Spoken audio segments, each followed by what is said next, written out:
대선 얘기 조금만 더 해볼게요. 지금 네네. 대선 기간 때 특히 TV 토론회 때 네네. 권영국 당시 후보가 좀 인상적인 장면들을 좀 남겼었는데 네. 자 1차 토론회 모두 발언 잠깐 듣고 오겠습니다.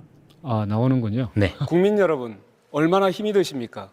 저는 민주노동당 후보 권영국입니다. 저는 오늘 이 자리에 혼자 오지 않았습니다. 차별과 불평등에 맞서 싸워온 수많은 목소리를 담아 이 자리에 섰습니다. 노동자, 농민, 자영업자, 여성, 성소수자, 장애인, 그리고 이주민들, 이들의 삶이 더 이상 밀려나서는 안 됩니다. 열심히 일해도 가난하고 갈수록 주변으로 밀려나는 이 불평등한 세상, 이대로 방치해서는 안 됩니다. 네, 저게 1차 토론회 때 모두 발언이었는데 저 때 네거티브가 너무 심해서 네. 권영국 후보 없었으면 정책 얘기 나오지 않았을 거다라고 이런 평가도 있었고 그런데 글쎄요, 좀 그때 못다한 얘기가 있다면 제가 중간에 이제 이런 얘기를 많이 했어요. 네. 여기가 법정인 것 같다.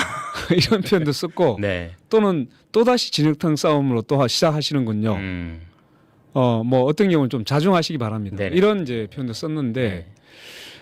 이게 이제 1차 토론 때보다 2차 토론, 3차 토론으로 갈수록 훨씬 더 이제 상대방에 대한 네. 그 비난, 공세, 네. 그리고 이제 뭐 예를 들면 이제 김문수 후보 같은 경우는 네. 아예 이제 공소장을 들고 나온 것처럼 네. 그냥 범죄 제명을 쭉 읽으면서 네. 네. 계속적으로 이제 그 시간들을 다 소비하고 있었거든요. 그러다 보니까 실제로 이제 우리가 대선이라는 것은 물론 이제 그 평가가 필요하죠. 네. 그 후보에 대해서 전공법으로 당신이 정책을 이런 걸 제대로 할 수 있냐 없냐. 그다음에 지금까지 보여온 태도에 의하면 민주주의를 제대로 수호할 수 없다라든가 이런 방식이 아니라 개인적인 어떤 뭐 사적인 비위 문제 중심으로 해가지고 예, 예, 계속적으로 네. 하다 보니까 정책적인 토론이 현실적으로 어려워진 거죠. 그때 느낌이 이런 거였습니다. 마치 화성에 와 있는 듯한 느낌. 네.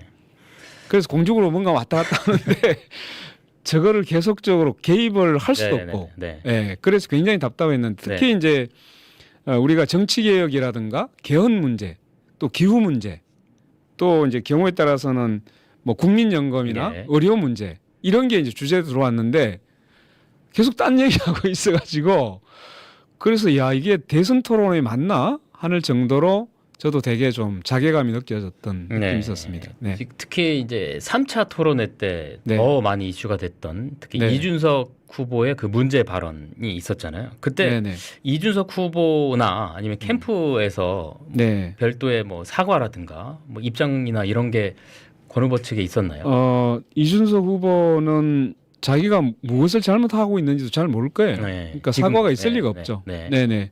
그리고 마치 뭐 인용한 게 뭐가 잘못이냐 이런 이제 태도를 취했던 네네네. 거죠. 그러니까 인용한 것을 탓하게 게 아니라 원래 그 문제를 이야기해야 되지 않냐 이런 식의 이제 변명 중심으로 갔던 것이고요. 네. 근데 이제 결과가 나왔잖아요. 그때 아마 이준석 후보 쪽은 두 자리를 넘길 거라고 생각했는데 네. 그게 두 자리가 빠졌어요. 네.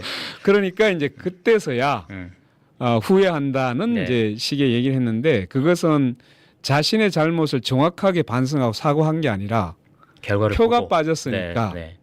그게 후회스럽다. 그래서 아직도 네. 자신이 무엇을 했는지를 잘 알고 있는지는 잘 모르겠어요. 네. 알겠습니다. 자, 그러면 이제 이준석 당시 후보 얘기는 여기까지만 하고 자, 지금부터는 이제